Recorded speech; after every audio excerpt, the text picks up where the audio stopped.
l'énergie. Là. Alan!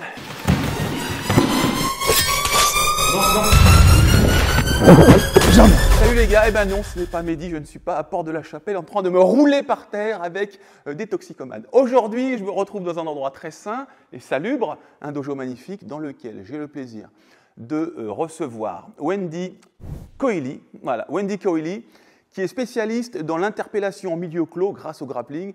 Et il est intervenant, il donne des cours justement dans une très prestigieuse... Oui, prestigieuse. Non mais Un groupe d'intervention. Voilà, un groupe d'intervention très prestigieux, dont on taira le nom, hein, on n'a pas le droit de le dire, mais bon, c'est du très très haut niveau.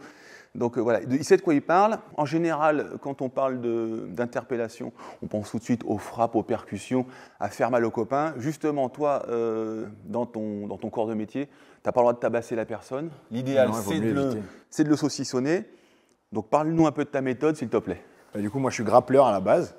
La méthode Goa, c'est une méthode, j'ai juste pris des gestes de grappling. Goa, c'est un acronyme ? Grappling opérationnel adapté. Que j'ai essayé d'hiérarchiser, j'ai mis un petit peu de méthode dedans et je mets ça au service des forces de l'ordre, justement pour pouvoir interpeller un individu dans le cadre légal français, sans forcément, en prenant en compte son intégrité physique et en évitant au maximum l'usage de percussions et d'armes.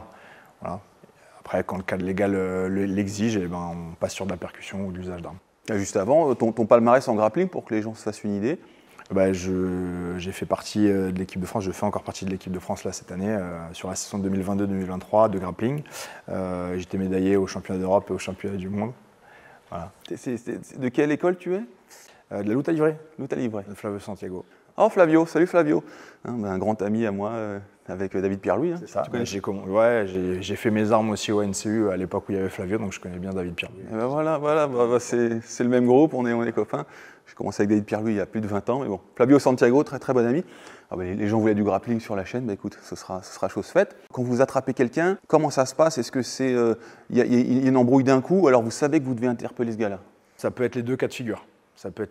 Soit par surprise, et là c'est un petit peu plus simple, soit il s'y attend, et là ça va être un petit peu plus compliqué. Après, l'objectif du Goa, c'est vraiment c'est plus du concept de grappling que tu connais bien normalement.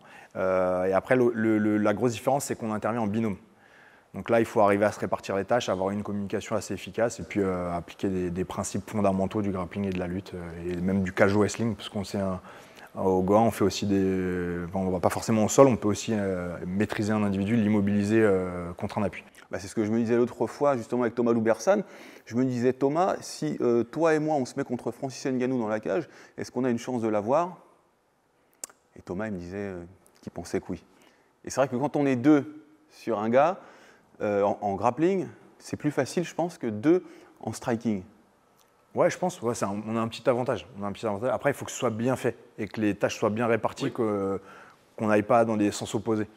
Mais ouais. D'ailleurs, l'autre fois, je me suis bien fait avoir par les Kokombongo. Ils se sont bien coordonnés. Et avec des bases rudimentaires de grappling, ils ont pu me mettre au sol et puis me soumettre. Une fois que tu es au sol contre deux, surtout s'ils savent en faire, tu es fichu en fait. C'est ça, il n'y a pas besoin d'avoir un niveau exceptionnel. C'est justement ça que je vise aussi. Je travaille avec des groupes qui sont assez élaborés, mais je travaille aussi avec des fois des polices municipales, ou avec des gens qui ne sont pas forcément pratiquants. Et du coup, l'objectif, c'est juste de leur donner des petits outils supplémentaires, en plus de ceux qu'ils ont déjà. Alors, je ne leur apprends pas leur métier, mais je leur injecte des petits outils de grappling pour qu'ils puissent intervenir un peu plus en sécurité, un peu plus efficacement. Donc, qu'est-ce que tu as prévu aujourd'hui de nous montrer ? Peut-être les rudiments, quelques techniques supérieures. Après, je vais ramener mon copain Alan là, qui fait 130 kg, donc on va essayer de le saucissonner comme il faut. On va le saucissonner. Et puis après, on fera un petit combat de grappling tous les deux pour voir si mon niveau de grappling est encore au niveau de celle de l'équipe de France. Grosse pression. Pour moi, oui. Hein. Non, pour moi aussi. Oui. Et je voulais dire, c'était une fois que tu as maîtrisé le mec, après, c'est toujours la même chose. On appelle les collègues, on lui passe les menottes. Est-ce qu'il y a un travail de menottage, tout ça ? Moi, le travail Goa, ça s'arrête au moment où il est immobilisé avec au moins un bras dans le dos. D'accord. Voilà. Soit contre un mur, soit au sol, avec au moins un bras dans le dos. Et puis après, aux fonctionnaires de police de faire leur métier. Donc oui, en général, c'est menottage des deux bras et puis après on le relève, on l'extrait. Ok, magnifique. Écoute, on va se mettre en tenue et tu vas me montrer déjà quelques petits rudiments et des choses qu'on ne retrouve pas forcément en grappling ou en lutte à livrer, donc des spécificités. Et puis après, on passera à l'action un peu plus brute. Et plutôt costaud le bonhomme, hein, bah c'est combien de kilos de ça? C'est 100, un peu plus de 100 kilos. Je combats en moins de 100 kilos, donc c'est un tout petit peu plus de 100 kilos. Et 1 mètre combien? 1,86. Donc voilà, bonne bûche, style rugbyman, ça va être du costaud, on va s'amuser je pense.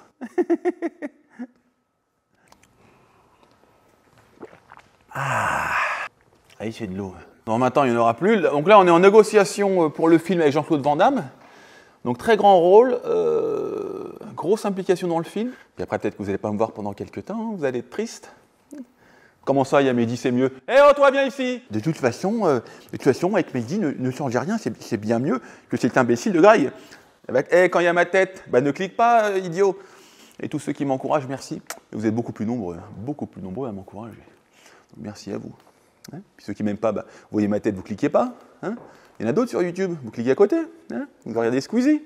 Oh, c'est bien Squeezie. Quand est-ce qu'on fait un V2 avec Mehdi? Ah, bah quand il veut, il a perdu du poids en plus. Ceci, je l'étrangle jusqu'à la mort. D'ailleurs, si on fait un deuxième combat avec Mehdi, on va essayer de se tuer. C'est normal. Ça, c'est le journaliste, il engraine. Quand est-ce qu'on fait la vidéo Greg MMA versus le journaliste? D'ailleurs, parfois, tu coupes, je te dis de couper, tu coupes pas, il y a des trucs. Donc, normalement, les vêtements Rincage sont d'excellente facture. Après, c'est moi qui ai des goûts de merde. Hein. Violet, bleu, rouge et vert. Bah, je fais n'importe quoi, moi. Moi, le matin, j'ai les yeux qui sont collés. Je fais, qu'est-ce que je vais mettre? Et voilà, ça rend ça. C'est pas terrible. Mais sinon, pris l'un après l'autre, grosse qualité Rincage. Donc, le journaliste, tu veux qu'on fasse grappling tout de suite? Et après, on n'en parle plus. C'est comme avec une femme. Hein. On couche tout de suite. Et comme ça, après, on arrête de faire semblant. Ah bon, on le fait tous, hein, on le fait tous. Les ronds de jambes, les bonjours, et que je te paye le resto. Et puis, une fois que c'est consommé... on a une autre intonation de voix au téléphone. Oui. Ne faites pas les offusqués, on fait tous pareil. On fait tous pareil, même moi qui suis un amour, ça décline, tu vois. Hein? Alors consommons. Consommons. Très bon. Bon, bah alors on s'échauffe et puis on fait ça. Allez, go. À chaque fois que je te vois t'échauffer, je repense à Skarmoski aussi. Là. Ah oui. Il n'y a pas besoin de s'échauffer. On y va à l'ancienne. Donc voilà, donc après je t'ai ramené mon pote qui est assez costaud. Tiens, bah il arrive. Viens voir, frérot. Salut. Ça va bien? Ça va? Ça va. Donc Alan, 8 mètres, 160 kilos. Donc l'idée c'est qu'on te met par terre et puis on essaye de... Oh putain, mais ferme ta braquette, frérot, quand même. Donc on essaie de... Tu te débats, tu nous mets des patates et puis nous on essaie de te mettre par terre, tu vois. Ok, ouais.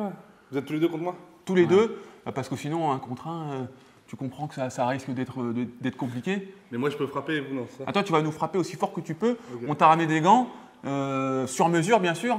Il faut savoir que cet homme est... Voilà, d'accord? Donc nous on va s'échauffer, puis après on te retrouve après. Ok, donc restez connectés sur Karaté Bushido. Vous savez bien, sur Karaté Bushido, zéro bullshit, zéro mensonge. Donc là on vous a ramené du costaud. Allez, à tout à l'heure frérot. Ouais. Puis le pouce bleu parce qu'on vous a ramené 2,70 m quand même. Le prochain c'est Shaquille O'Neal.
Merci C'est bien Wendy. pour faire connaissance. Oui. Maintenant, c'est vrai que les amitiés se lient souvent avec les sports de combat. Une fois qu'on est rentré en contact, qu'on a senti la force et la technicité de l'autre, on est plus à même de Faire un peu s'apprécier. connaissance, c'est vrai. Ouais, c'est vrai. Donc Wendy, dès les premiers échanges, j'ai senti très puissant, hein, notamment sur ses prises de nuque. Je fais oh là là, il est costaud. Vous avez vu que moi j'ai des cuisses quand même, hein. J'ai des cuisses, malgré ce qu'on dit. Mais je tiens pas sur mes jambes, je tiens pas très bien sur mes jambes. Donc il m'a bien amené au sol avec une petite feinte. Au début, il m'a bien tiré là, un peu comme ce que nous explique Thomas Loubersan, le tartinage. Il nous travaille ici. Et à un moment, hop, j'essaie de le prendre en guillotine, mais ça n'a pas passé. Donc très belle amenée au sol. Puis ensuite, bah, j'ai tout de suite fait la spéciale de Gordon Ryan. Hein, tu pars ici, là, pour renverser. et après tu montes, tu Je mets l'ai la senti. Ah ça, il est très très bon comme technique. Je vais vous la montrer. Après, il va nous montrer ce qu'il a voulu faire en demi-garde. Mais j'ai tellement l'habitude de travailler avec Luc Rousseau. Luc Rousseau qui est le spécialiste de la demi-garde. Du coup, je sais bien la défendre. J'avais une autre idée en tête. Hein. Derrière le lockdown, je voulais passer sur autre chose, mais tu me Lockdown, laissais pas l'opportunité. gauche-droite ou dogfight? Non, là, en fait, je voulais faire une feinte de lockdown. C'est pour ça que j'ai gardé le lockdown, mais après, je voulais repasser en butterfly. Eh ben, tu vas nous montrer ça. D'abord, je vais vous montrer allez, deux de mes actions sympas. Puis lui, il va nous montrer à la fois son amener au sol et puis ce qu'il voulait nous montrer aussi. Ok? Alors, donc quand le mec, il est bien compact, J'étais là. moi déjà, j'aime bien pousser la tête pour isoler le gars. Et je sais que les poids lourds comme lui, ils ont confiance dans leur force. Du coup, ils n'hésitent pas à ouvrir un peu les bras, tu vois. Et là, tout de suite, on attrape là. Et là, s'il reste comme ça, la tête au sol, moi, je vais sortir pour faire Udegatame. Et l'idée, c'est que le gars se redresse, je le tire à moi. Et là, je mets la pression ici sur le cou. Je fais ma langouste, je mets l'ascenseur et là, on prend la montée. Donc ça, c'est un spécial de Gordon Ryan.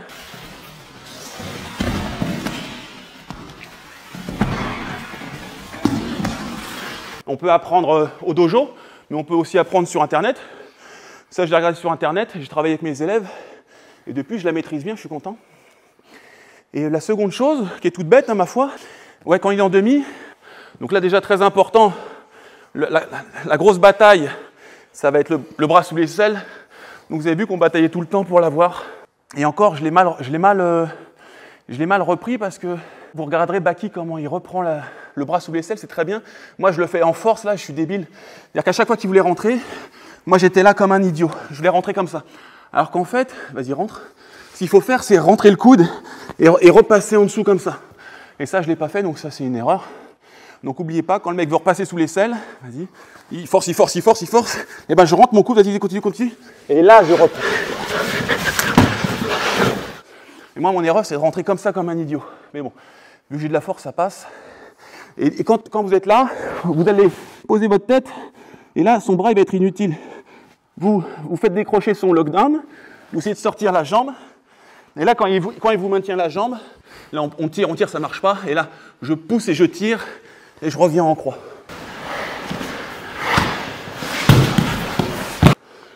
Voilà, ça, c'est les deux choses que j'ai bien faites. Il va nous remontrer son amené au sol et son travail en lockdown qu'il voulait me faire. Sur l'amené au sol, c'était un double leg classique, plus de lutte à livrer que de lutte. Je fais décrocher le bras, donc ça peut être normalement derrière en lutte, ils partent sur les Russian Tai. Là, c'est juste pour l'enlever, pour qu'il revienne au contact. Quand il vient au contact, petite feinte sur la tête. Et dès qu'il se redresse, je ravance. Je viens un peu sous son centre de gravité. Au lieu de faire à la façon lutte, soit de l'arracher, soit de le lever, qui est très énergivore, surtout pour un poids lourd comme moi, un peu hors de forme en ce moment. Un double leg classique, je viens juste mettre des cales ici, donc sur le bas des ischios, d'accord, pas sur les genoux, sur le bas des ischios. J'avance. Je sais que je finis en garde fermée. Après, je suis pas forcément mal à l'aise en garde fermée. Là, il m'a piégé, donc j'aurais mieux fait de pas prendre cette décision-là. Mais pour l'amener au sol, là, je sais que sur une amenée au sol comme ça, je me retrouve forcément en garde fermée. Elle est bien, hein. Tu mets bien un coup en fait, il attrape bien l'arrière des jambes pour pas que je sprawl. Et en plus, coup d'épaule très tonique. L'objectif, c'est pas de le soulever et de tirer les jambes. C'est juste là, parce que si je mettais pas les jambes et que j'avance, lui, pour pas tomber, il va reculer ou sprawler. bah, pour éviter qu'il se prolo, qu'il recule, donc je fais mon action au début, une fois que je suis là, Ah ouais. Tu peux nous remontrer l'action en entière? J'attrape, tu décroches. On va c'est aussi selon les actions on va qui mènent. Hein. Je fais de la défense. Là, je défends. Je repars ici pour le coup. Je fais des crochets. Je fais croire que je veux lutter. Non, non, le gars est solide. Bon, faut savoir que, vu qu'on y vient de la même filiation, c'est la même école. Et du coup, On a chacun le contre du contre du Ouais. contre du contre. Parce qu'en fait, chaque école de grappling ou de jiu-jitsu brésilien a un style particulier, tu vois. Donc lui, c'est Flavio Santiago, c'est De la Riva. De la Riva, voilà. Ceinture noire? Non. Non, c'est quoi? Bah, je me suis arrêté tôt. Non, violette en JB. Bon, moi, je suis noir de chez De la Riva, mais vu qu'on a les mêmes processus, on sait à peu près ce que l'autre va faire, même si après, les branches peuvent se séparer légèrement, mais la base, ça, bon, il combat comme moi, en fait. Solide, dur. Je pense que la croix, c'est ta position préférée. Ouais, c'est ça. Voilà, croix. Là, c'est à celui qui a l'avantage. Je me suis fait renverser. Et après, reprendre l'avantage, c'est compliqué. Compliqué, hein, parce qu'on est très solide sur les postures, les top positions, et ça, on ne veut pas les lâcher. Hein. Comment t'as trouvé? Très solide. Je ne sais pas si c'est le casque, mais je pensais que tu allais t'éterniser sur la lutte. vu que t'aimes bien lutter. Méthanisé? Ouais, tu allais rester longtemps sur de la lutte. Parce que je sais que tu aimes bien lutter. Les gens disent souvent que j'aime la lutte, mais je n'ai jamais fait de lutte, en fait. Et je suis pas bon en lutte. Ouais, mais c'est une lutte adaptée au grappling, au JB. Je pensais qu'on allait rester un petit peu debout. Pas du tout, j'ai été surpris de la garde fermée derrière. Même si je sais que tu bosses en garde fermée un peu. Bah, plus beaucoup maintenant. Ouais. Demi-garde, papillon. Bon, moi, c'est à l'époque où je t'ai vu en compétition. Hein, Oui, beaucoup, avant beaucoup. ouais. Mais en fait, Ça, la demi, enfin la croix. Garde fermée en dessous et croix. en croix, je suis solide. Mais le meilleur quand vous entraînez à la salle, c'est la garde papillon, la demi-garde. La garde fermée, c'est vraiment un travail de débutant qui est nécessaire, qui vous suivra tout au long de votre parcours. Mais la papillon, c'est le top. Mais je suis très content d'avoir fait cet échange parce que maintenant, ce qu'il va nous montrer dans sa méthode, bah, je vous rappelle, voilà, c'est quelqu'un qui forme l'élite un peu des forces spéciales qui vont au terrain. On ne peut pas en dire plus. Je ne forme pas, je ponctue. Je donne des petits outils. S'ils font appel à toi, c'est forcément qu'ils reconnaissent sa valeur ajoutée. Donc c'est juste pour le notifier. Donc là, je suis sûr qu'il va nous montrer quelques petits trucs spécifiques. Ouais, c'est très spécifique parce qu'en fait, ça ne reflète pas vraiment mon jeu en grappling.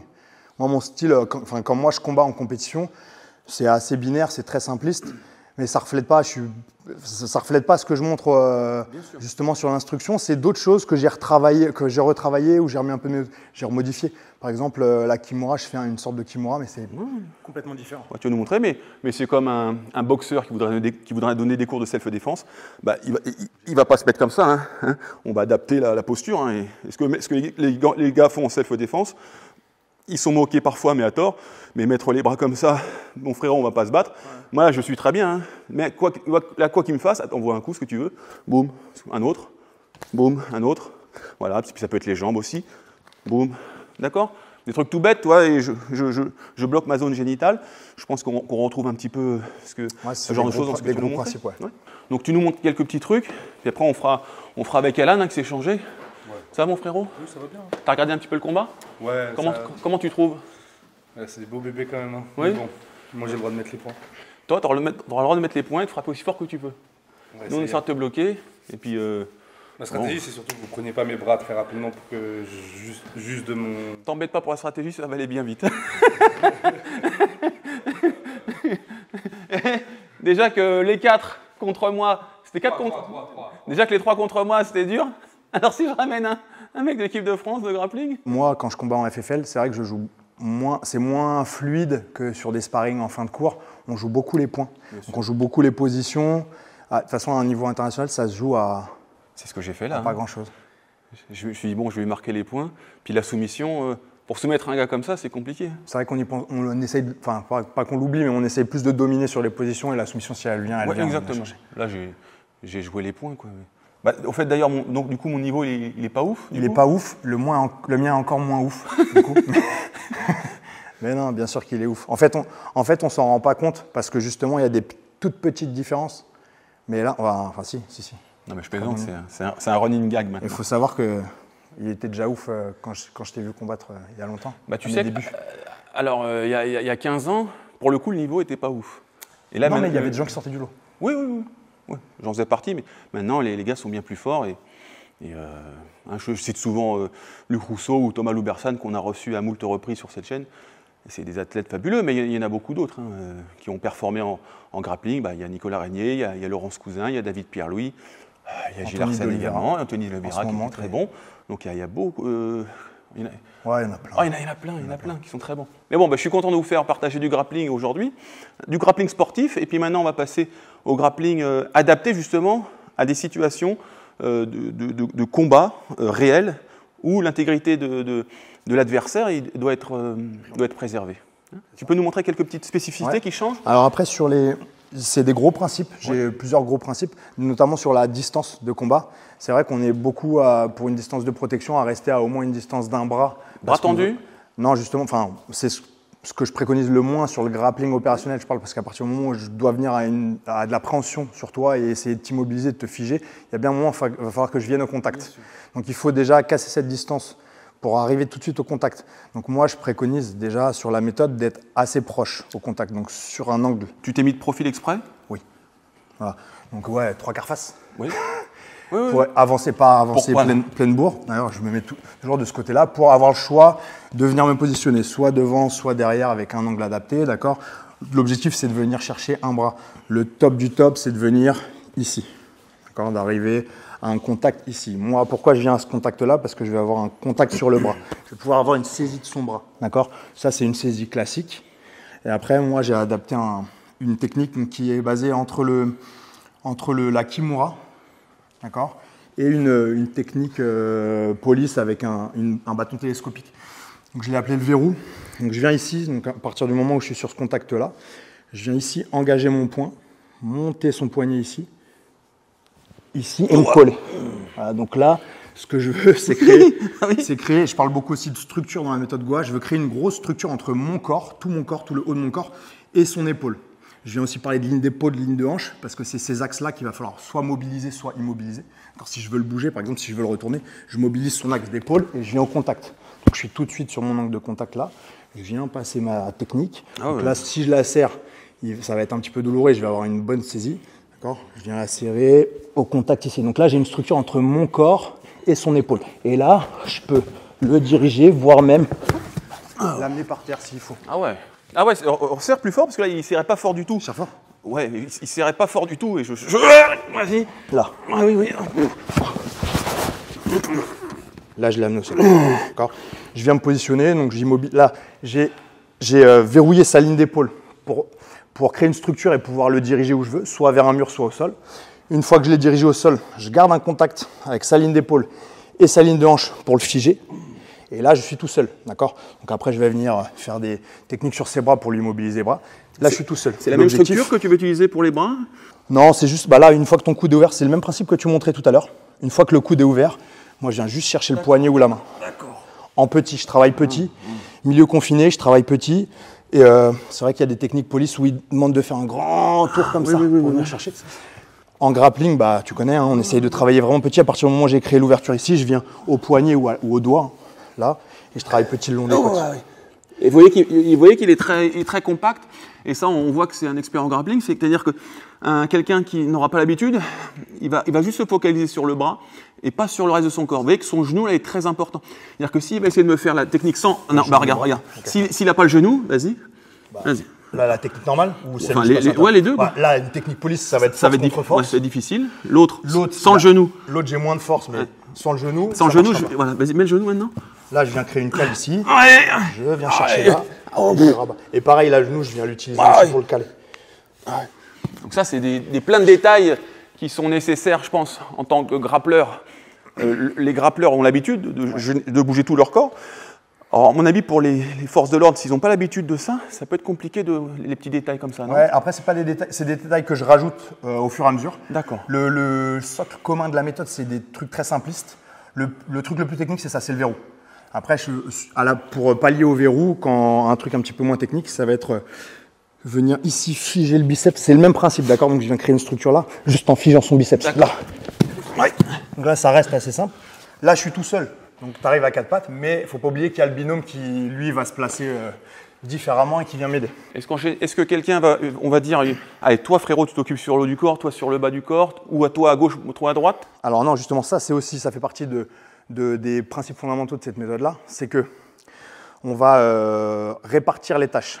Le premier qui va parler, alors c'est un accord tacite. Oui. Le premier qui va parler, c'est le binôme 1. C'est lui qui va gérer l'action.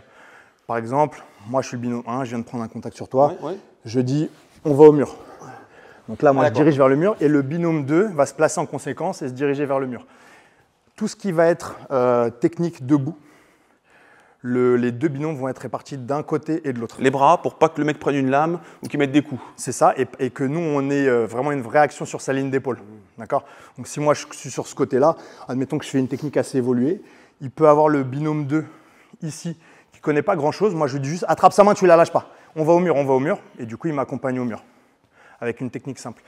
Par contre, tout ce qui va être au sol ou vers le sol, là, on va se répartir différemment les tâches. Donc, c'est le même principe de communication. Binôme 1, c'est celui qui initie l'action, et binôme 2 va s'adapter.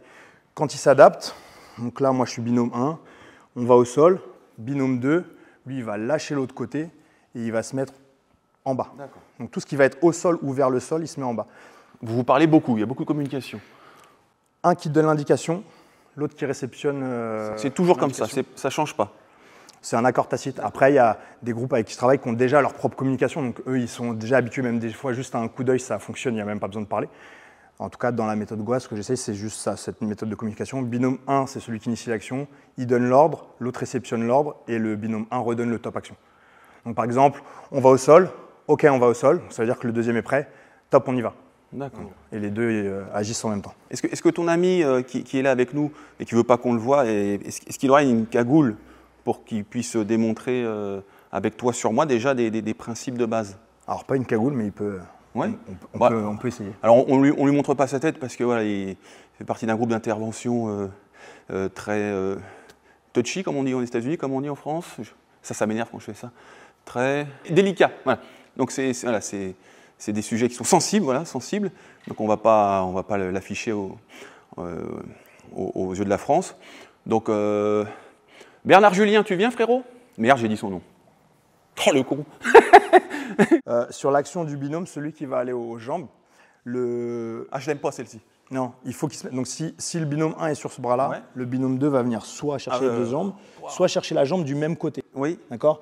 Main au genou, main à la cheville, et il va enterrer la fesse. Ah oui, c'est bien ça. Et après, technique rugby, basique, on vient serrer les jambes, et l'autre travaille sur le haut du corps. Ah génial. Et l'épaule dans la fesse? Ouais, même titre, quand tout à l'heure, tu étais. Tu vois, j'ai fait la no sol et tu t'es retrouvé comme ça. Ah, c'est un problème qu'on retrouve beaucoup aussi sur le terrain. Mais ça, c'est des techniques de lutte ou alors c'est adapté vraiment? C'est des techniques de lutte que j'ai réadaptées. Après, voilà, j'ai pas modifié grand-chose, j'ai rien inventé. Encore une fois, j'ai juste pris des techniques de lutte, de catch wrestling, de grappling, et que j'ai essayé juste de remodifier un tout petit peu pour que ça colle aux besoins du terrain. Remontre-moi ça. Si tu essayes sur cette, comme ça, c'est un petit peu plus parlant. Non, vas-y, debout, avec une jambe, parce que c'est. Ici, J'ai senti ici. le truc. Ah, d'accord. Ah, il n'y a pas moyen que tu restes debout. Ah, quand ils sont deux sur tes côtes, là, t'es bien, là, frérot. C'est l'objectif. Un qui se reste sur le bras, si jamais on va au sol, l'autre il ira dans les jambes, voire même. C'est une catastrophe quand vous êtes deux à savoir faire tout ça. On va voir ça Sur Alan 3 mètres. Ouais, enfin 2,80 m, on va pas exagérer parce qu'on ne ment pas sur Karaté et Bushido. Est-ce que ton ami peut venir pour faire une simulation d'intervention sur moi déjà? Sans bourriner, hein, Oui. Donc on va modifier ta voix. Bonjour, je m'appelle Julien. Comment ça va? Bien, toi. Super. On peut faire le con, tu viens pas me réveiller à 3h du mat demain? Ça dépend. Ça dépend. Quand ton comportement. Oui, monsieur, bonjour. Je vous offre un verre, un coca? Alors, On joue sur du basique. donc doucement, on ira fort tout à l'heure. Alors, imaginons, parce que là, il est déjà derrière moi. C'est normal qu'il se déplace comme ça, comme un furet? Ouais, qui puisse déjà.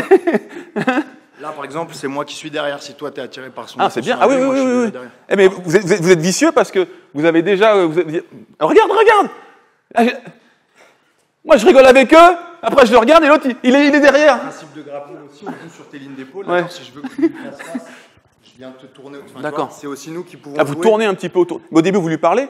Après, tout ça, ça va dépendre des situations. On peut arriver très frontalement aussi. Hein. Si j'arrive, un truc que tu connais, si on arrive tous les deux très frontalement, moi je décide d'aller dans le dos, je fais le arm drag, d'accord. Et c'est moi qui suis positionné, et lui après vient se repositionner de l'autre côté, soit au bras, soit aux jambes, selon là où on veut aller. Mais je pense que vous avez déjà, enfin je pense, c'est sûr, tu as déjà une stratégie mise au point pour te dire, écoute frérot, il y en a un qui va se déplacer doucement pour pas attirer l'attention, c'est ça ou pas? Ouais, après, pareil sur le discours, tu vois, celui qui est de face, il essaie... Attends, j'aime pas, je veux vous avoir en face. Ça marchera pas. Non, bah je sais. En fait, c'est ça le truc. Il faut toujours essayer... Et quand il y a contact? Quand il y a contact, celui qui va initier, si moi j'initie par exemple, je suis là, au mur, on va juste au mur. Là, catch wrestling. Ah ouais. Ah, pression sur les hanches, pression sur l'épaule pour figer au mur par exemple. Ouais, classique quoi. Comme ça, là, tu mets bien la pression. Ouais, c'est ça, c'est le principe de MMA hein, que tu connais bien. Là, admettons que je suis passé là-dessus, je temporise, je suis tout seul, on va au sol. Là, lui vient juste saisir les deux jambes. Ouais. Fais gaffe à ma gueule. Je continue à diriger vers le sol. Lui, il reste figé sur tes jambes. Moi, je viens ici au niveau des hanches et des épaules. J'immobilise mon bras, je viens le mettre dehors. Et là, on a livré, immobilisé avec un bras dans le dos. Ah d'accord. Voilà. Après, il y a, comme tu aimes le dire, un moult de techniques. Oui. Pour si on se rate et que le mec est sur le dos, eh ben, on a une petite technique pour le renverser, le remettre sur le ventre. Il y a plusieurs techniques d'amener au sol sur les jambes, plusieurs techniques d'amener au sol sur les bras. Voilà, j'ai essayé de... Ouais, tu dois avoir, allez, on va dire, panel. 3 techniques en haut, 3 techniques en bas, un travail sur les cervicales aussi. Alors sur les cervicales, non. Justement, on évite parce que ce qu'on veut, c'est l'adapter au milieu police. Donc j'ai enlevé tous ces étranglements, les jujigatame, les triangles. C'est pas des choses que... Parce que le mec, il peut se dire, je vais résister, et puis il se rend pas compte de ce qu'il peut le faire. Ouais, aussi. Puis voilà, faut vraiment... L'objectif, c'est ça, préserver l'intégrité physique des opérateurs et des individus. Rester dans le cadre légal français. Le GOA se situe en fait entre l'ordre légitime de la loi et la légitime défense. À partir du moment où normalement l'opposant se met à percuter, nous aussi, en respectant les règles de la légitime défense, on est en droit de percuter, de faire usage d'une arme et autres. Tiens, d'ailleurs, qu'est-ce que tu penses, toi, parfois des policiers qui font un usage illégitime de la violence, en tout cas qui vont au-delà de leurs prérogatives? Bien évidemment, je ne cautionne pas. C'est aussi pour ça que j'ai monté ce genre de truc, parce que j'ai estimé, et je ne suis pas le seul, mais en tout cas, je parle en mon nom, il y a un petit vide, justement, entre cet ordre légitime et l'usage de la légitime défense. Il y a un vide, parce qu'on a tout un arsenal de techniques, beaucoup basé sur la percussion, beaucoup basé avec les moyens de défense. Et c'est vrai que cette distance de combat-là, assez courte, au contact, on la travaille peu. Donc voilà, j'ai essayé de pallier à ça à mon nombre de niveau, mais j'ai essayé de pallier à un truc comme ça et de proposer cet outil-là. En plus, si ça sert une seconde sur une intervention, c'est déjà très bien pour moi. Et toi, quand tu viens en corps à corps, est-ce que tu fais comme dans les combats de MMA, tu viens bloquer avec ta tête pour éviter de te mettre à distance, prendre des coups de boule, c'est ça, inopiné? Bien sûr, c'est ça. C'est cet angle-là, donc que je sois ici ou ici, voilà, je reste très près du bras, ici. Là, par exemple, ton bras, là, il peut me gêner, mais je le vois. Donc oui, je peux me prendre un coup, mais je le vois, donc c'est pas très dérangeant. À partir du moment où je le vois pas, il est un petit peu caché sur l'arrière. Je veux savoir où il est. Si je prends le couteau. Donc là, je viens là, et je le garde. Et là, je t'amène au mur. Je peux avoir mon collègue après qui vient aux jambes. L'objectif, c'est ça. Oui, il y a toujours un risque. Mais à partir du moment où toi, tu sors une arme blanche, ça va être aussi autre chose. Hein. Oui. Si je suis là au contact, je vois que tu sors quelque chose, tac, et après, on prend tout de suite les distance. Alors, il y a ces fameux 7 mètres. C'est dur d'avoir les 7 mètres, mais je pars du principe où si je suis là, en position d'abordage, si toi, tu veux me frapper, même si je suis à distance, tu vas me frapper. En couteau ou là? Non, même avec un poing. Si je suis ici, un couteau, bien sûr. C'est sûr et certain. Là, tu te défends, là, si je t'attaque. Ouais, mais du coup, ça part sur de l'opposition, de la bagarre. T'es beaucoup plus proche. En fait, moi, je préfère être proche. Attends, excuse-moi. J'imagine que c'est ou tu es très loin ou tu es très près, mais tu ne vas pas rester à mi-distance. On est d'accord. Là, tu n'es pas bien. Par contre, bon, monsieur, tati, tata. On est complètement d'accord. C'est un petit peu quand tu es à l'école, tu te fais bolosser par le grand costaud de l'école. Tu es toujours comme ça. Tu fais non, mais frérot, j'ai pas envie de. Tu bloques un peu le bras, tu te désaxes. Je le sais parce que je me suis fait bolosser. Frérot, tu vas pas me taper. Tu te mets comme ça, tu bloques. Non, mais c'est ça. Et tu te désaxes. Cette distance, on reconnaît ceux qui sont fait taper. Cette distance, je l'estime dangereuse. En fait. C'est ça. Celle où on est loin, mais pas assez loin. Parce que si tu veux me frapper, tu vas me frapper, donc on va être obligé de se battre.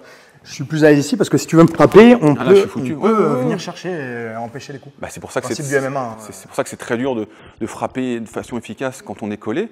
Même si ce qu'on appelle le dirty boxing, tu vois, la Randy Couture, mais c'est un travail de longue haleine qui ne va pas mettre KO. Tu vas prendre des petits impacts, comme tu l'as dit, mais ça ne va pas te coucher, etc. C'est très intéressant. Mais restez avec nous parce que tout à l'heure, on va interviewer notre ami qui est venu. On va l'appeler Thierry. C'est pas Titi. Titi, c'est pas son vrai nom? Non. Non, mais le mec est la poisse. Donc on va interviewer Thierry, hein, qui fait partie voilà, de cette unité de force spéciale qui protège la France. Hein, donc on va lui poser quelques questions. Moi, j'ai essayé de retenir quelques principes. On va jouer le rôle du binôme avec notre ami Alan.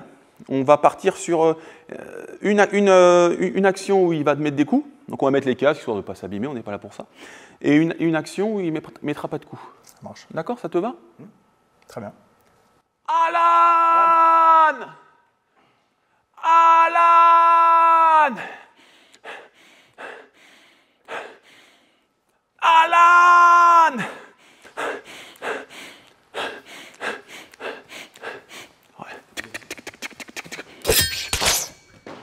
T'as reconnu ou pas? T'as reconnu ou pas? Brad Pitt. Bah, j'ai mélangé les scènes, me faites pas yesh.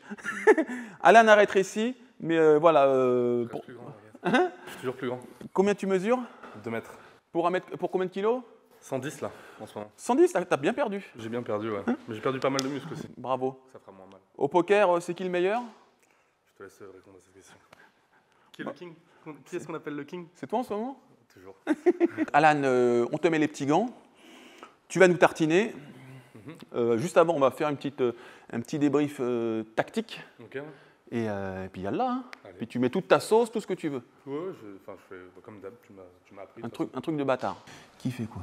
Moi, je pense qu'à mon avis, j'initierai l'action, je pense. Après, si on décide d'aller au mur, On va attendre qu'il frappe. Ok. Pour voir. L'objectif, c'est ça, c'est aussi de, tu vois, d'arriver à le oui. désorienter un peu. Pas quand il est les deux dans le max. Oui. De toute façon, tous ces principes de self-défense aussi, hein, ça reste lié à ça. Jamais être axé, s'il en regarde un, et ben, que l'autre puisse être un peu dans son dos. D'accord. S'il y en a un qui est au contact. Est-ce que là, c'est pas un endroit clos? Est-ce qu'il faut le diriger plutôt vers... Ouais, c'est mieux. C'est mieux.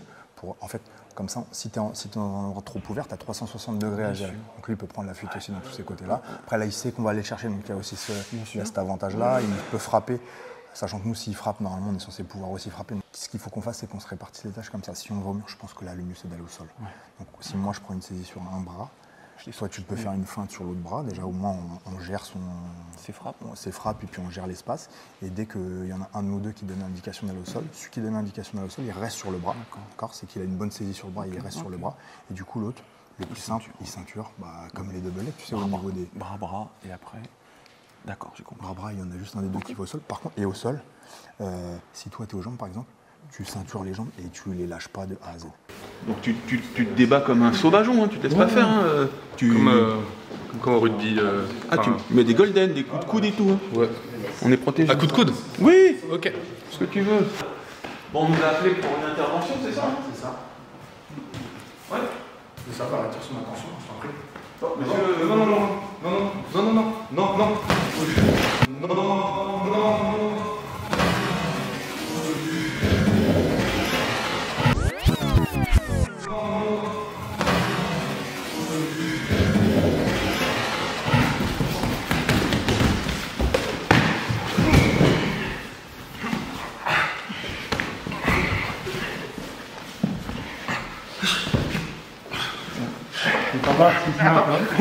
J'ai le bras. Il y a un peu de ouais.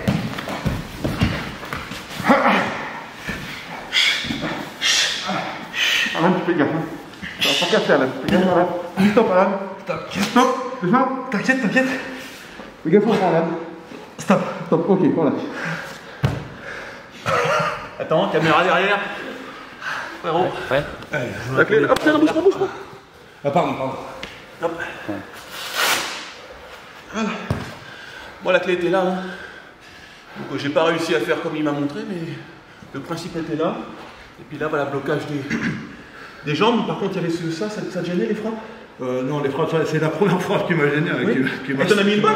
Ah, parce que t'étais loin. Bien sonné. Ok. Ah bon? J'ai pas vu. J'ai fait. Bon, Will, première patate? Ouais, m'a sonné. Oui. Ouais, sonné. Deux petites sonnes. Ouais, j'étais un peu. J'ai vu un peu d'étoiles. Comment ça se fait? T'es rentré. Je pense pas de garde. En fait, je l'ai vu se focaliser sur toi. Du coup, je me suis dit, je vais contourner, je vais aller au bras. Et je Je m'en suis pris une gauche, je sais pas.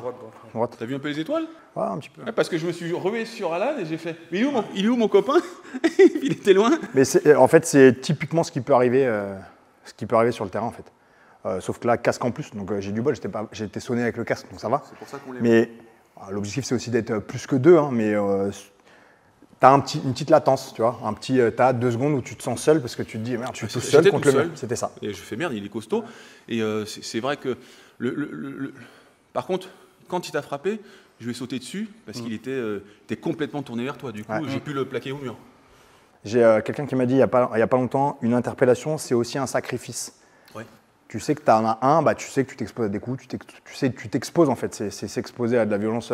Tu décides de t'exposer à de la violence, alors que des fois, c'est pas forcément le cas. Je trouve qu'il a bien joué le jeu comme un mec qu'on interpelle, genre non mais laissez-moi messieurs, il a commencé à partir et après il est devenu agressif. Ouais.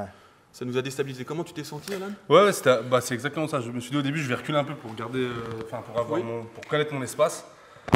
Et après, je savais que la notion de sacrifice, je la connais en clair dans le sens et je me suis dit, il faut vraiment que je tape très fort et bien sur le premier coup. Je suis content, j'ai réussi à lui en mettre une. Et après, quand toi t'es venu, j'aurais bien aimé réussir à t'en mettre quelques-unes pour essayer. Bien aimé, hein? T'as bien aimé me taper. Hein. Il est très rapidement arrivé. En fait, dès que t'arrives et que tu me prends les jambes et que je tombe, après je me retrouve au sol, j'arrive à lui mettre un coup de coude. Mais pas du tout la tactique qu'on avait prévue, tu vois. On avait prévu que toi t'allais aux jambes et du coup je m'adapte. Moi je suis sonné, toi t'es sur le haut du corps. En arrivant un peu sonné, je vois que t'es sur le haut du corps. Je vais aux jambes, c'est ça qui fait tomber. Après le travail au sol, c'est un petit peu long. Et par contre, j'ai adoré ton travail de. J'ai regardé la vidéo à l'instant, là, ton travail de saisie de jambes. Donc, pure saisie de lutteur. Tu as essayé de lui faire comment ils appellent ça, tu lui croiser les jambes comme ça. Ouais, après, j'ai pas réussi. Pareil, c'est bien défendu. Donc, on passe sur autre chose. En fait, on s'adapte perpétuellement. Si ça fonctionne pas, on passe sur autre chose. De toute façon, c'est comme toujours, hein, soit la self-défense, les interpellations ou les combats. Il y a la théorie et puis la pratique, c'est pas pareil. Ça se passe jamais effectivement comme on avait prévu. Sinon, c'est trop facile. Écoute, je vais lui tirer la nuque, je vais le mettre par terre, je vais lui faire une clé de cheville, je vais lui faire un zigouigoui. Bon, T'as des anecdotes particulières sur ce genre d'intervention? Oui, il y en a à l'appel, mais une qui m'a marqué parce que ça m'a fait changer de vision sur ce genre de truc. C'est vrai qu'au départ, on a tendance, par exemple, sur le milieu de la voie publique, force de l'ordre, on a tendance à vouloir très vite menotter. Parce qu'il y a des gens qui sont très forts sur les contraintes avec menottes. Moi, j'ai trop vite menotté et l'individu n'était pas figé. Alors, c'était un peu ce gabarit-là, un petit peu plus costaud encore. T'as voulu trop vite menotter? Ouais, en fait, c'est un monsieur qui faisait 2 mètres pour 130 kilos. Il chançait je sais plus, mais des pieds énormes. Enfin, gros gabarit, en fait. Et on ne l'a pas assez vite maîtrisé au sol. On ne l'a pas figé. Là, l'objectif, c'était ça aussi. Même s'il n'était pas bien à plat, nous, on l'a figé. Une fois qu'il est au sol, c'est un petit peu plus compliqué. S'il n'est pas figé, qu'il bouge dans tous les sens, nous, j'ai un collègue qui lui a mis une menotte. L'individu n'était pas figé, il était par terre, mais il n'était pas figé, il bougeait dans tous les sens. Il a fait des grands gestes avec ses bras. En fait, mettre une menotte qui n'est pas figée, c'est un fléau comme un énorme. fléau. Il a arraché la tête de mon collègue. Après, on a réussi à force, mais en fait, on s'entraîne sur des cas conformes, des cas précis, de la théorie, comme un salto, un cascadeur qui va s'entraîner un salto, il va faire un salto très très droit, puis après il le dénature. Et là, c'est pareil. On s'entraîne à des cas précis et après, on rencontre que des cas non conformes en fait. Il n'y a jamais de cas conformes. Donc, il faut toujours s'adapter. Sur combien d'interpellations à peu près tu as eu à faire? Franchement, je ne les compte pas. 50, 100, après, ça 200? va pas. C'est pas toujours des interpellations difficiles. Oui. Ça peut être des interpellations aussi simples. Non, je sais pas, peut-être 200, j'en sais rien. Mais après, il y a de tout. Il y a des interpellations très physiques, d'autres pas du tout. D'autres qui sont pas du tout physiques et qui partent dans le physique. D'autres qui sont très physiques et ça se calme très vite. Alors là, il y a aucun cas qui se ressemble en fait. Et toi, Alan, t'as senti les 2 points principaux que je pense qu'on a voulu mettre en action. Les jambes et le bras. Voilà, c'est ça. Les jambes et le bras. Ouais. Après, j'ai été assez étonné qu'on me laisse un bras de libre. Enfin, en clair, j'ai pas réussi. J'étais pas dans une position très bonne et bon, après avec l'adrénaline et le fait que tu me tenais le bras aussi, j'étais pas forcément très concentré. Mais j'avais quand même je pouvais te mettre des coups de coude à la tête. À un moment, j'en ai mis un qui était dans le casque et que j'ai un peu raté, mais ça m'a étonné que j'ai encore un bras quand même de libre, que je puisse... Parce que du coup, couteau, main gauche, par exemple, Peut-être de ma faute qui devait... je sais pas. Mais après, par contre... Non, après, ouais, il n'était pas forcément bien à plat, bien figé, mais ce que je te dis, il n'y a que des canons conformes. Après, c'est comme en boxe, tu vas faire un combat de boxe, c'est sûr que tu vas prendre des coups. C'est ça, bien sûr. Tu sais que tu t'exposes un peu de violence. Après, le truc, c'est ça. Moi, je donne l'outil. Et après, c'est des gens, ceux à qui je le donne, c'est des gens qui ont l'habitude de l'intervention, c'est des gens qui ont l'habitude de l'interpellation, donc ils se réadaptent derrière. Là, on est 2, mais On intervient rarement à deux. Pareil, là, il est tout seul, mais ça dure une fraction de seconde. Enfin, voilà, ça dure un peu longtemps, mais normalement, ça dure une fraction de seconde. Mais ils interviennent à 3, 4, voire des fois 8, voire plus. Voilà, donc le truc, c'est ça, c'est d'injecter en fait des armes qu'on a en plus. Là, bah, c'est un peu galère à deux. On injecte un troisième ponctuellement, il vient enlever l'autre bras, il sécurise l'autre bras, et puis après, il ressort de la situation. Voilà, il faut toujours s'adapter. C'est l'objectif. On fait une dernière simulation, cette fois-ci avec sans les frappes. On essaye ça? Donc, qu'est-ce qu'il a fait, le monsieur? Je sais pas, mais il a fait un truc pas bien. Monsieur, va falloir vous expliquer. Non, bonjour. Hein, bonjour. Non, reculez.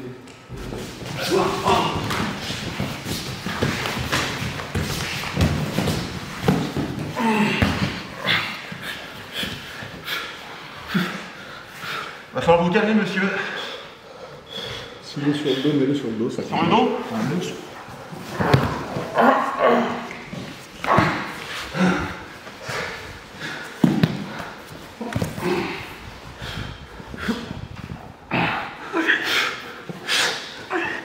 La tête devant le nez, s'il vous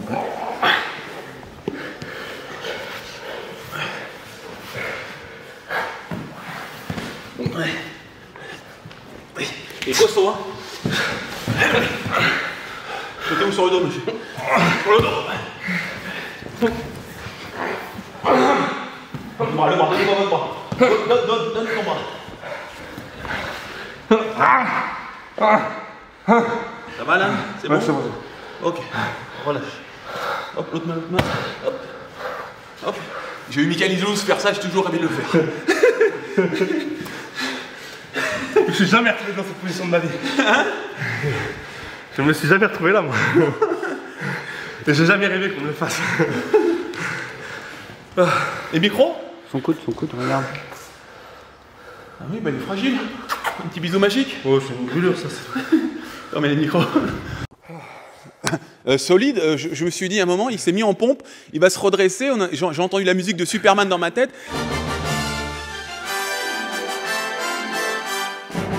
Avec 200 kilos sur le dos. Puissant, hein, le gaillard. Difficile à bouger. Comment t'es senti là cette fois-ci? Sans les coups, du coup, c'est beaucoup plus.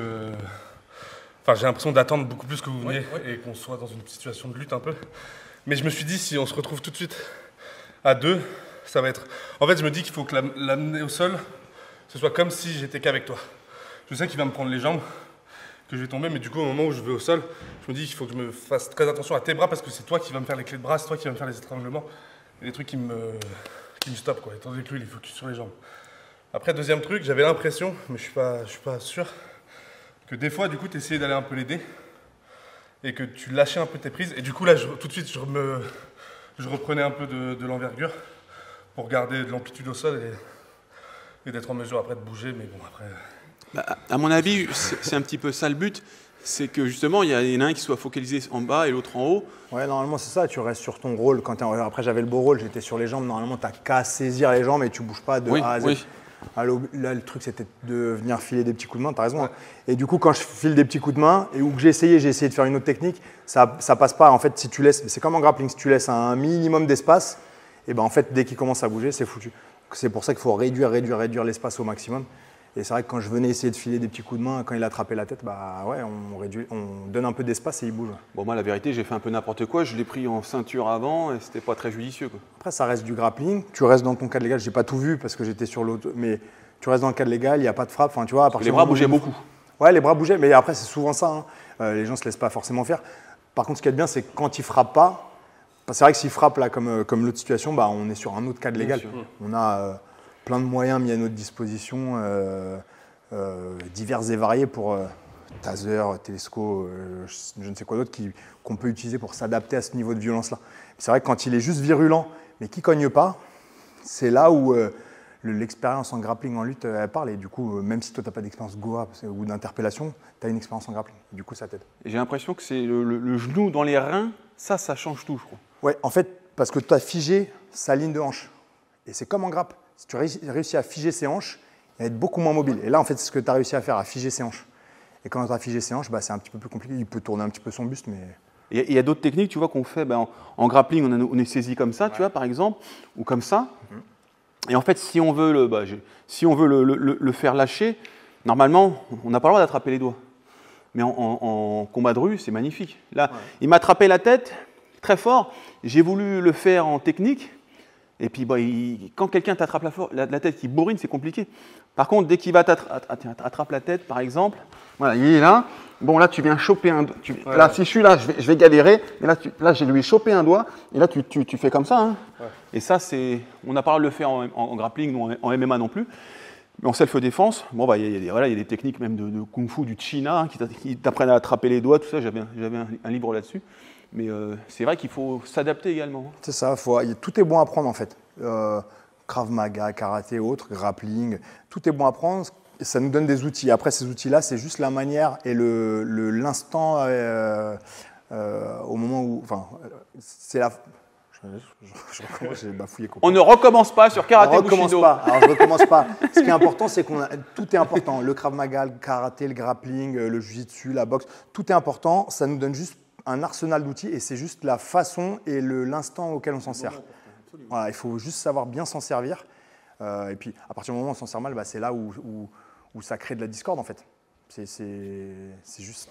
Mais vous voyez que voilà, Wendy qui a un très bon grappling et qui aime saisir les jambes, vous voyez qu'en combat, il a réussi à me foutre par terre relativement facilement parce qu'il est puissant et tout.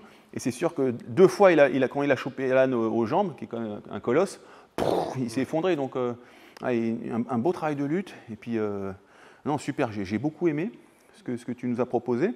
Vous restez là, parce que là, on a un invité spécial. On va l'interviewer, il va nous raconter des anecdotes sur son travail, sur les coulisses, la face sombre de son boulot peut-être aussi. Donc, restez avec nous. Voilà, avant, je vous mets l'Instagram de mon ami Alan. Hein, oh, c'est ton ami, tu lui as pas serré la main. Je plaisante. Hein, second degré, ça va? Oui, mon Twitch, pas mon Insta, mon Twitch. Ah, le Twitch. Non, reste tranquille. Tiens, on va mettre celui de Wendy également, bien sûr. Il va nous accompagner pour l'interview là, de ce monsieur. Et tu as un petit mot à rajouter là? Merci de faire découvrir le Goa. Et puis, n'hésitez pas à pratiquer tous les sports de combat et tous les arts de combat, les arts martiaux et les sports de combat. C'est toujours bénéfique. Okay, merci à vous. On n'oublie pas le pouce bleu, on s'abonne à la chaîne et puis on reste surtout connecté parce que là, on a un invité de marque qui nous attend. Okay, merci beaucoup, frérot. Amis de la philosophie et de la littérature, nous voilà en compagnie de Thierry. Donc voilà, c'est pas qu'il fait froid, c'est qu'on ne peut pas voir son visage. Est-ce que tu peux te présenter ? Me présenter personnellement, non, évidemment, mais ce que je peux te dire, c'est que je fais partie d'une unité spécialisée. Je suis opérateur et formateur dans cette unité. Et ça fait 2 ans à peu près que j'ai rencontré Wendy. En fait, j'ai fait appel à lui je le suivais via les réseaux grappling. Et quand j'ai vu la méthode qu'il a mis en place, j'ai trouvé ça très intéressant. Déjà pour notre travail, où une partie de notre travail, c'est de l'interpellation en milieu clos. Donc du coup, j'ai trouvé ça très intéressant. Et il est venu faire une séance chez nous. Et voilà, après de fil en amitié, on va dire, on a commencé à faire des stages ensemble. Et puis maintenant, je fais partie du Goa avec lui. Et toi et ton unité, vous avez senti tout de suite la plus-value qu'il pouvait apporter? Ça apporte. Alors ça apporte, comment te dire, une plus-value. Oui, ça apporte des tips en plus. C'est-à-dire que comme tu as vu tout à l'heure, plaqué au sol, nous quand on interpelle, qu'on interpelle dans un couloir, que c'est vraiment étroit, qu'on met au sol, voilà, c'est des choses qui sont très intéressantes. Quand tu interpelles quelqu'un entre un mur et un lit, voilà, c'est très intéressant aussi. Donc non, pour nous c'est très bien. Parce que vous n'aviez pas ce travail spécifique dans des endroits clos ou avec un mobilier Si, on travaille bien sûr, on le travaille ça, mais les méthodes de grappling peuvent nous permettre d'accentuer les façons d'interpeller, on va dire. Est-ce que d'ailleurs, dans ton unité, vous êtes formé spécifiquement dans certains sports de combat, que ce soit la boxe, le grappling, le MMA, la self-défense peut-être?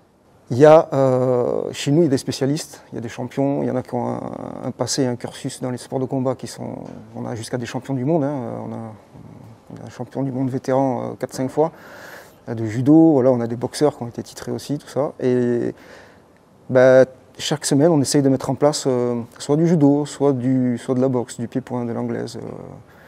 Voilà, on Ah, essaie de mettre tout ça en place. Il y a un roulement régulier à travers certaines disciplines qui ont été en milieu hostile, qui ont fait leurs preuves. Est-ce que tu peux nous les citer justement, ces différentes disciplines Bah, qui vous servent quoi. En fait, si vous les faites, c'est qu'elles ont une utilité pratique et qu'elles ont montré leur efficacité sur le terrain, tu vois. bah, le grappling. Le grappling. Le grappling. Et bah après, j'ai envie de te dire, voilà, il faut savoir pied-point, il faut savoir se défendre. Hein. Si quelqu'un se met en garde contre nous, comme on a parlé tout à l'heure, soit il va falloir y aller, soit on a des outils intermédiaires hein, pour faire face à ça. Mais en effet, oui, pied-point et grappling, la base, elle est parfaite. Le judo aussi, évidemment. Le judo, les amener au sol, voilà. Le judo intéressant justement parce qu'il y a du tissu. La lutte. Ouais. La lutte, si on doit faire du corps à corps, justement, hein, en interpellation en milieu confiné, si ça va à la chamaille, on va se retrouver contre le mur, il faut amener au sol, voilà, c'est la lutte, c'est parfait. Il y a de la self-défense en particulier ou pas? On a, nous en tant que moniteurs par exemple, dans la police nationale, hein, de toute façon, il y a des cours de self-défense en école de police et tout ça, donc on essaie de garder, on a des habilitations à passer, justement pour les armes intermédiaires, et donc il y a toujours un peu de self-défense dedans, permanente. Bah, c'est ce qu'on retrouve un petit peu, ce que font nos amis du RAID ou du GIGN. Ils ont mis les sports de combat, de contact, où il peut y avoir justement une réelle opposition, et en même temps de la self-défense pour des cas bien particuliers. Vous faites ça également, c'est ça? C'est ça, ouais, c'est ça. Donc en fait, il n'y a presque pas d'opposition frontale entre la self-défense et les sports de combat. C'est quelque chose qui doit être mis en commun pour être le meilleur possible. Exactement, si on arrive à mixer tout ça en même temps, c'est parfait. Toi, tu es pratiquant et compétiteur par ailleurs? Alors moi, j'ai fait quasiment 25 ans de rugby, mais quand j'ai arrêté le rugby, je me suis mis au MMA. Je me suis mis dans la tête, j'ai dit je veux combattre, je veux savoir ce que c'est que de rentrer dans une cage et de faire face à moi-même. Le rugby, c'est un sport collectif. Si je faisais de la merde sur le terrain, j'avais toujours un copain qui pouvait me rattraper. Et je me suis dit, je veux savoir ce que je vaux vraiment à l'intérieur et je veux rentrer dans une cage. Et en fait, j'ai commencé le MMA avec, j'ai pris des cours particuliers avec un combattant pro qui était. Oui. Et j'ai commencé à faire des cours particuliers avec lui. J'ai travaillé avec un collègue qui était dans mon unité, qui était champion de Sanda. Et voilà, et en 2-3 ans, je me suis inscrit à un club. Voilà. Et puis en 3 ans, j'ai fait tous les jours, j'allais m'entraîner le matin avec les collègues, le soir avec le club. Et puis voilà, et puis j'ai été faire après des petits combats. J'ai fait, voilà, et puis ensuite j'ai passé mes tests. Enfin, des petits combats de MMA? Oui, de MMA. Dans une cage? Oui, dans une cage, oui, pardon. Le mec te dit ça, puis je fais quelques petits combats, des combats au KO avec les mitaines de MMA. Ouais. Ouais. Il faut être le plus détendu possible. Et d'ailleurs, je pense qu'en interpellation, c'est pareil, quoi. Quand tu as le stress, l'énergie, elle descend très vite. Complètement. Et il y a ce qu'on appelle l'effet tunnel aussi. Oui. On a vraiment il y a tout qui se referme, on est concentré, on ne voit plus ce qu'il y a autour. Et ça, c'est très long à gagner en expérience. Et ça, c'est spécifique aux interventions ou au sport de combat? Ah, moi, les deux. Moi, je pense que les deux sont vachement liés. Hein. Les sports de combat, les interpellations, tu vas au combat, hein, tu vas au contact. Ça peut bien se passer comme ça peut très mal se passer. Voilà, et puis chaque policier, hein, que tu fasses partie d'une unité spécialisée ou le policier qui est dans la rue, on rencontre les mêmes problèmes. D'ailleurs, tu auras des anecdotes, que ce soit toi ou tes collègues, des petits trucs croustillants à nous faire partager? Ah non, je peux pas. Des trop, petits trucs, non, des petits trucs. Je peux pas. Un petit cracker, un petit carambar, voilà, juste on suçote. Sur le côté professionnel, je te dis rien, je pourrais pas. Ah, bah, c'est toujours impressionnant ces unités-là qui protègent la France, qui vont au charbon. Qu'est-ce que ça te fait, toi, quand tu vas dans une mission et que tu te dis je risque ma vie potentiellement? Parce que c'est ça, non? C'est exactement ça. Mais si j'ai fait ce métier-là, c'est parce que j'en ressentais vraiment le besoin et je me sentais vraiment utile à le faire. Et je m'en sentais capable, surtout. Et du coup, quand j'interviens, je ne me pose pas ces questions-là. Après, on se les pose, ces questions. Une fois que c'est terminé, que la pression est redescendue, tout ça, on se pose ce genre de questions. Mais sur le coup, on n'a qu'une envie, c'est de bien faire notre travail. C'est l'envie de servir qui t'a motivé en premier lieu? Exactement. Et le côté action, adrénaline, c'est un plus qu'il y a dans ton métier, que tu peux retrouver dans les sports de combat? C'est quelque chose qui te motive? Ouais, l'adrénaline. Alors qu'on soit, comme je te le disais tout à l'heure, que tu sois sur la voie publique, parce qu'il ne faut pas croire, mais les policiers de voie publique, c'est eux qui envoient le plus les vertes et les pas mûres, hein, on est d'accord. Et que tu sois simple gardien de la paix dans un commissariat ou simple gardien de la paix même dans un groupe d'unités, tu vas retrouver la même chose. C'est même adrénaline, tu vois, quand il court après quelqu'un, quand nous, la porte s'ouvre, qu'il faut aller chercher. Ouais, mais évidemment, Puis il y a le côté fierté et ce prestige de faire partie d'un groupe spécialisé, voilà, c'est important aussi. Et je sais que quand on a une embrouille dans la rue, après ça va dépendre des gens, mais moi qui suis quelqu'un de paisible, c'est sûr que j'ai tendance à perdre mes moyens. On sent un petit peu les jambes qui tremblent, tout s'effondre. On est là, on est un peu perturbé. Est-ce que ça, vous l'avez toujours, ou est-ce qu'au fil du temps, au bout d'un moment, c'est normal, tu vois. Par exemple, moi, je fais des vidéos régulièrement, puis au bout d'un moment, rencontrer tous ces champions, c'est presque normal et j'ai beaucoup moins d'appréhension qu'avant. Est-ce que pour vous, c'est pareil, ce curseur de trouillomètre en fait, qui descend au fur et à mesure? Ah oui, parce qu'on a l'entraînement. On a l'entraînement et puis psychologique, psychologique et puis physique et technique, tactique et technique. Donc du coup, au fil des mois, des années, on s'aguerrit, on prend confiance en nous et le job, on sait qu'on sait le faire. Donc du coup, la pression redescend et on y va. Parce que c'est vrai qu'un bon boxeur, c'est quelqu'un qui justement aura suffisamment de relâchement pour pouvoir voir les coups, les esquiver et pas être tétanisé par le fait d'éventuellement s'en prendre une. Est-ce que vous aussi également, au bout d'un moment, vous arrivez à être tellement détaché de la peur que vous êtes super efficace? C'est exactement ça qu'on essaie d'aller chercher. D'accord. Alors on dit que chez nous, par exemple, un bon opérateur, on est un bon opérateur au bout de 3 ans. Le temps que tout s'ouvre, voilà, qu'on est derrière la porte, que ça va s'ouvrir.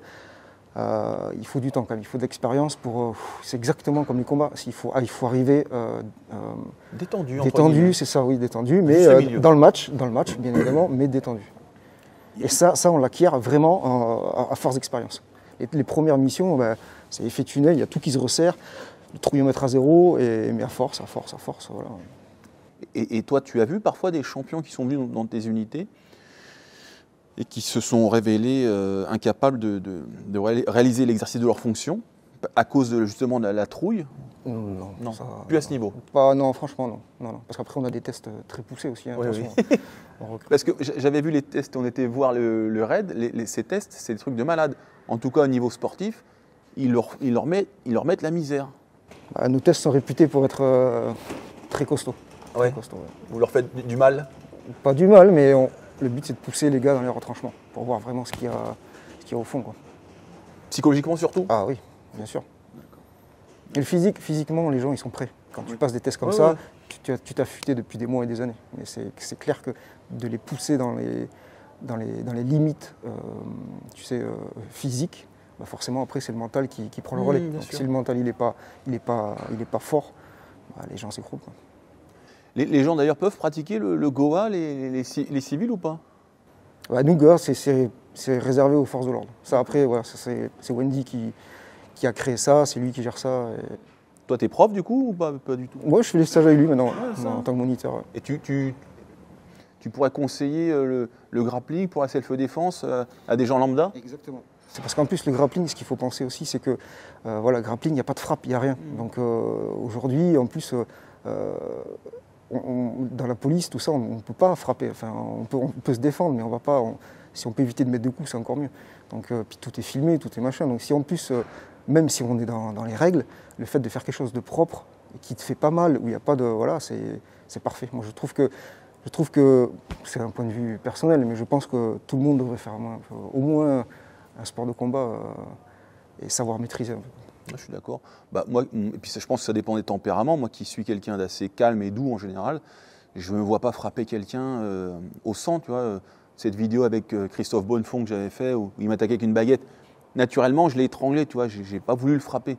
Je pense que le grappling, c'est justement cette alternative aux frappes qui permet de préserver l'adversaire et puis on en reste là, tu vois. Exactement. L'intégrité physique n'est pas maltraitée, tout ça. Donc non, pour moi, c'est un très bel outil. Ok Thierry, qui n'est pas ton vrai prénom. Je te remercie pour toutes ces informations. C'était passionnant. Moi, je te souhaite beaucoup de courage et d'abnégation dans ton boulot qui est très dur. Et puis, je dois être à te remercier au nom des viewers de ton dévouement pour la France. Donc, c'est tout à ton honneur. Merci. Merci beaucoup. Merci à toi. Moi, je vous dis à très bientôt. On n'oublie pas de s'abonner à la chaîne Karaté Bushido. Pourquoi pas à mon Instagram, Lui, on va pas lui mettre. T'imagines, on lui met comme ça après. Vous mettez le pouce bleu, vous n'oubliez pas. Et nous, on se retrouve encore très prochainement pour encore de l'action, de la bagarre. N'hésitez pas à nous mettre parfois en commentaire ce que vous aimeriez bien voir. Ça peut nous donner des idées de sujets, hein, par ailleurs. Et puis voilà, donc merci à vous. Je vous dis à très bientôt. Et restez tranquilles, hein. Toujours pacifique. Les arts martiaux, c'est pour se défendre. C'est pas pour faire le kéké, quoi ou qu'est-ce. Je vous fais des bisous et à très bientôt.